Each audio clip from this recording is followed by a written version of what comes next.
Magandang araw katropa. Meron akong tips sa inyo. Yung 100 nyo, may barya pa yan. Ito, Hanso. Gamit na gamit ko na ito. Alam ba ninyo na ito na wala pang 100 ang presyo nito.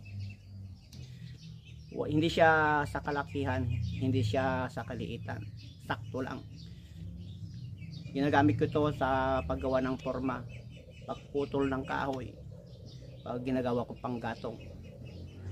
Ginagamit ko rin ito pag may gumagawa ako ng kulungan ng baboy at kulungan ng manok. Kaya gamit na gamit.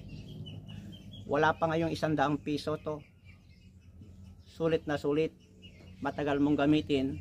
At isa pa, pag meron ka nito, hindi ka na manghihiram sa kapitbahay mo, sa kaibigan mo o sa kapatid mo, dahil meron ka na. Wala pang 100 pesos. Totoo yun. Subukan mo, i-check mo sa aking yellow basket. Pag nagustuhan mo, bilhin mo.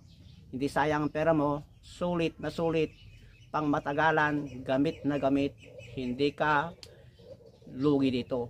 Pag nandito, pag kailangan mo, meron kang gagamitin sa trabaho, sa bahay o ano. Hindi ka na manghihiram. Meron ka ng sariling gamit na ragari. Check out na po.